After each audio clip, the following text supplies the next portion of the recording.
Welcome my dear friends. So today's I am going to discuss short notes for quickly revision. Part first मैंने करवा दिया था, उसके अंदर मैंने टीचिंग एप्टीट्यूड से ऑल टॉपिक्स थे, जैसे मान लो कि टैक्सोनॉमी था, ठीक है, और यहाँ पे स्वयं प्रभा। फिर नेक्स्ट यहाँ पर आप देख सकते हो, नेक्स्ट जो टॉपिक करवाया था मुक किट करवाया था मैंने, क्योंकि ये एग्जामिनेशन में पूछा गया था। नेक्स्ट ड्रूपॉल करवा दिया था आपको, जुमीला करवा दिया था, साकाई करवा दिया था, मूक करवा दिया था। ये टॉपिक्स मैंने आपको लास्ट वीडियो में करवा दिए थे। अगर लास्ट वीडियो नहीं देखा है तो जाके ज़रूर देखना, क्योंकि ये मोस्ट रिपीटेड टॉपिक्स है। मैंने सॉल्वर पेपर्स में से पिक किया है इनको, इसीलिए यहाँ पे ज़्यादा इम्पोर्टेंट हो जाते हैं। अब बात करते हैं वाइगॉट्स की वर्ड डेवलपमेंट के बारे में, के बारे में। यहाँ पर वो जो वाइगॉट्स की है एक थ्योरी है जो कि कॉग्निटिव डेवलपमेंट, दैट इज़ यहाँ पे किस पे ये फोकस करती है, that is role of the cultural in the development of higher mental function zone of proximal development. JPD is defined as the range of tasks that child can perform independent. It means that कि वाइगॉत्स्की क्या होता है, mean कि एक संज्ञानात्मक विकास सिद्धांत का एक दिया गया है यहाँ पे, जो कि क्या है, उच्च मानसिक कार्यों को विकास के लिए संस्कृति की भूमिका पर केंद्रित था। समीपस्थ विकास क्षेत्र को इन कार्यों की श्रेणी में और रूप में परिभाषित किया जाता है, जिन्हें बच्चा दूसरों की मदद से मार्गदर्शन कर सकता है और अभी तक स्वतंत्र रूप से नहीं कर सकता है। JPD के भीतर 2 स्तर होते हैं, जिसमें वास्तविक विकास स्तर और संभावित विकास स्तर। तो ये आपको यहाँ पे वाइगॉट्स के डेवलपमेंट के बारे में यहाँ पे पढ़ के जाना है। This is the very very important. ये 5 ईयर सॉल्वर पेपर्स में या 10 ईयर पेपर्स सॉल्वर पेपर्स में आपको मिल जाएगा देखने को इसके related question. 3 top most qualities देखो यहाँ पे, knowledge, communication skill and aptitude. Okay, next is objective of teaching. What is the objective of teaching, बहुत बार पूछा गया है, इसलिए मैंने इसको यहाँ पे शॉर्ट नोट्स के अंदर कवर किया है। To provide knowledge and skill to learners so that they can with the fast changing world. So first is the to shape of learners, यानी कि एक लर्नर्स की क्या शेप होनी चाहिए, किस तरीके से वो अपने आप को शेप में रखते हैं ऑब्जेक्टिव किसी चीज़ को सीखने में।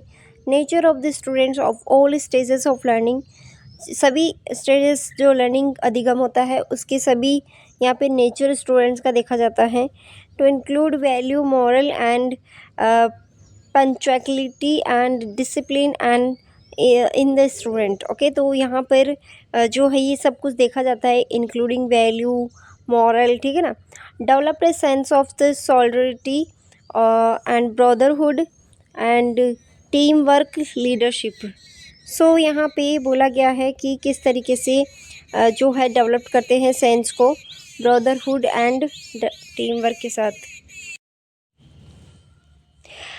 Next is developed a sense of solidarity, brotherhood and teamwork and leadership. So ये क्या करता है, टीम वर्क, लीडरशिप के बेस्ड के ऊपर सेंस करता है all around development of the students, यानी कि किसी भी तरीके से यहाँ पे देखा जाए तो ऑल अराउंड, यानी कि चारों तरफ से यहाँ पे डेवलप किया जाता है स्टूडेंट्स का, ठीक है। नेक्स्ट आप देख सकते हो, जो अब मैंने इंग्लिश में आपको बताया वो ही यहाँ पे ट्रांसलेट किया हुआ है हिंदी में। सो आप देख सकते हो, शिक्षार्थी को ज्ञान और कौशल प्रदान करना ताकि तेज़ी से बदलती हुई दुनिया का सामना कर सके। शिक्षार्थी को आकार देने के लिए और सीखने के सभी चरणों को छात्रों के यहाँ पे पोषण करना। छात्रों के मूल नैतिक समय और पाबंदी को अनुशासन शामिल है। भाईचारे, टीम वर्क, नेतृत्व में एकजुटता भावना की विकास, छात्रों का सर्वांगीण विकास करना। अब वापस से ब्लूम टैक्सोनॉमी आ गया है, जो कि आपको पढ़ के जाना है 1956 से रिलेटेड और 2001 से रिलेटेड। सो क्वेश्चन अभी किस टाइप से आ रहे हैं, क्वेश्चन आपको यहाँ पे देखने को मिलेगा। आपको इस तरीके से नेम दे दिए जाएंगे, ठीक है ना, ABCDE तक दे दिए जाएंगे। फिर आपको बताएंगे कि यहाँ पे पूछा जाएगा कि असेंडिंग और डिसेंडिंग, यानी डिक्रीजिंग और इंक्रीजिंग ऑर्डर में आपको जमाना है। आजकल इस टाइप से क्वेश्चन बन रहे हैं, तो सबसे पहले इवोल्यूशन आता है, या नीचे से स्टार्ट कर सकते हैं हम। पहले सबसे पहले नॉलेज आता है, फिर कंप्रहेंसिव आता है, एप्लीकेशन आता है, analysis, synthesis and evolution. Evolution आपका लास्ट में आता है। तो इस टाइप से आपको क्या करना है, इसको जमाना होता है। यहाँ पर 2001 के अकॉर्डिंग देखें तो यहाँ पे remember, understanding, apply, analysis, evaluate and create. Okay, तो ये सभी आपको याद करने हैं। और यहाँ पे हम बात करते हैं टाइप ऑफ लूप लर्निंग। देखो लूप लर्निंग कितने प्रकार के होते हैं, this is the very very important. First आता है अपना सिंगल लूप लर्निंग।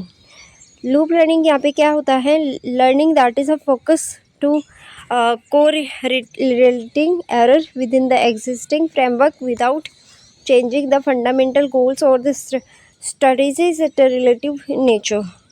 ठीक है। तो फिर आता है यहाँ पे डबल लूप लर्निंग, जिसमें आपका involve question and alternative underlining and assumption studies and objective. It leads to deeper understanding and the transforming change। Triple loop learning में क्या आता है, higher order learning that is involve reflective on this how individual and organisation learn. It is questions is very process learn itself and lead to the redefinitions. यानी कि single loop learning में वह loop learning जो मूलभूत लक्ष्यों या रणनीतियों के बदले में बिना मौजूद ढांचे भीतर त्रुटियों को सुधारने पर केंद्रित है, यह प्रकृति के प्रतिक्रियाशील है। डबल लूप लर्निंग क्या होता है, इसमें प्रश्न पूछना और परिवर्तन करना शामिल होता है, अंतर्निहित धारणाओं का, रणनीतियों और उद्देश्यों का समझना होता है। इसमें गहरी समझ और परिवर्तनकारी बदलाव की ओर अग्रसर होता है। ट्रिपल लूप लर्निंग क्या होता है, इसमें एक उच्च क्रम लर्निंग जिसमें शामिल है इस बात पर विचार करना कि व्यक्ति और संगठन कैसे सीखते हैं, और यह सीखने पर प्रक्रिया पर सवाल उठाता है, मानदंडों और पुनर्परिभाषा की ओर ले जाता है। CBCS, this is the very very important, 100% important है, यहाँ से क्वेश्चन आने का चांसेस है, पढ़ लो इसको अच्छे से। The choice based credit system, it is the concept of the processed by the University Grant Commission of the India UGC to give students an effective learning platform. क्या है CBC, क्या है, एक इफेक्टिव लर्निंग प्लेटफॉर्म है। अगर 3 word में पूछा जाए वहाँ पे तो इफेक्टिव लर्निंग प्लेटफॉर्म है ये, या लर्निंग प्लेटफॉर्म भी आपको वहाँ पे पूछा जा सकता है, या इसकी फुल फॉर्म भी पूछी जा सकती है, choice based credit system. I hope कि क्लियर है। Next is the moving from the convention mark and percentage granting system is the standard credit based on assuming methods. Next is choice based credit system भारतीय विश्वविद्यालय अनुदान की प्रस्तावित एक अवधारणा है जो कि छात्रों को पारंपरिक अंकों और प्रतिशत ग्रेडिंग प्रणाली के मानक क्रेडिट आधार पर मूल्यांकन पद्धति की ओर लेके जाके यहाँ पे प्रभावी जो शिक्षण मंच है वो प्रदान करती है। Choice based credit system is allows to students and select courses according to their interest and career goals, enhancing their learning experience, that is CBSE provide flexibility। so क्या समझ में आया आपको कि एक ये फ्लेक्सिबिलिटी प्रोवाइड करवाता है लर्निंग में, और बहुत ज़्यादा यहाँ पे आपको छूट जाती है, क्रेडिट दिया जाता है कि आप अपने चॉइस के अकॉर्डिंग एक सब्जेक्ट यहाँ पे चूज़ कर सकते हो, बहुत ही ईजी वे में आप उसका आगे जाके उसका लर्निंग कर सकते हो। सो यहाँ पे ये दिया गया है। नेक्स्ट हम बात कर लेते हैं कि इसमें क्रेडिट किस टाइप से दिया जाता है। तो आप देख सकते हो यहाँ पे AB जब आता है तो उसको फेल 0 माना जाता है, फेल को यहाँ पे 0 पॉइंट दिए जाते हैं। पास का अगर कोई होता है तो उसको 4 पॉइंट दिए जाते हैं। एवरेज यहाँ पे अगर होता है तो 5 यहाँ पे दिया जाता है, और अबव एवरेज अगर होता है तो 6 पॉइंट यहाँ पे मिलता है। B+ होता है तो यहाँ पे गुड माना जाता है जिसको 7 पॉइंट मिलते हैं। वेरी नाइस यानी वेरी गुड तो यहाँ पे A दिया जाता है जिसमें आपका 8 पॉइंट्स होते हैं। A+ की बात करें यहाँ पे तो एक्सीलेंट होता है जिसमें 9 पॉइंट दिए जाते हैं। O मतलब आउटस्टैंडिंग होता है जिसमें बहुत ही ज़्यादा परफॉर्मेंस होती है, इसमें 10 यहाँ पे पॉइंट दिए जाते हैं। आई होप कि क्लियर है। नेक्स्ट है elective courses. What is elective courses? These subject have more the genetics context and am increasing and students skill. They explore their students and subject are that are not is their curriculum. Student get a freedom or जो भी है option for the student subject of their interest। यानी कि ऐच्छिक पाठ्यक्रम क्या होता है इन विषयों में अधिक सामान्य सामग्री होती है। इसमें इसका उद्देश्य होते हैं छात्रों के कौशल में वृद्धि होती है और छात्रों के विषय में परिचित कराते हैं जो कि उन पाठ्यक्रम में नहीं है। छात्रों ने अपनी रुचि विषय चुनने की स्वतंत्रता मिलती है। नेक्स्ट आप देख सकते हो, अगर आप नोट्स को लेना चाहते हो तो आप मुझे इन व्हाट्सएप नंबरों पे व्हाट्सएप मैसेज कर सकते हो। बहुत इजी वे प्रोसेस है, कुछ नहीं करना, सिर्फ मैसेज करना है। बाकी के आगे की प्रोसेसिंग मैं आपको खुद बता दूंगी। The foundations also refer to the ability enhanced courses. Foundation courses offer value based subject that lead to knowledge enhancing. Such a value based subject can be help students grab career opportunities in the long run. It means that कि foundation इसे ability enhance course भी कहा जाता है। देखो foundation को क्या कहा जाता है, इसमें एबिलिटी इन्हेंस कोर्स कहा जाता है। फाउंडेशन कोर्स में मूल्य पर आधारित विषय प्रदान करते हैं जो ज्ञान वृद्धि की ओर लेके जाता है और ये मूल्य आधारित और विषय छात्रों को लंबे समय पर करियर और बेहतरीन अवसर प्रदान करने में मदद करता है। यहाँ पर आप देख सकते हो, अगर आप नोट्स को लेना चाहते हो तो आप मुझे व्हाट्सएप मैसेज कर सकते हैं, जैसे कि मैंने अभी बताया आपको। Next is digital initiative by the UGC.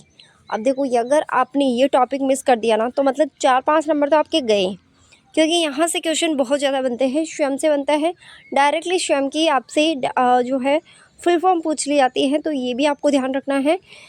यहाँ पे नेक्स्ट है स्वयं प्रभा, जैसे मैंने आपको पढ़ा दिया है, बहुत बार पढ़ाया है, DLI। और ये क्या है यहाँ पे, national digital library of India, EPG पाठशाला, कंटेंट, शोध सिंधु, विद्वान और वर्चुअल लैब। इनके बारे में हम पार्ट नंबर 3 में बात करेंगे और ये कुछ ज़्यादा ही इंपॉर्टेंट रहने वाले हैं। तो प्लीज़ आपको क्या करना है, यहाँ पे आपको सब्सक्राइब करना है, चैनल को लाइक करना है, शेयर करना है, बिकॉज मैं यहाँ पे एग्ज़ाम ओरिएंटेड आपके लिए क्लासेस लेके आती हूँ।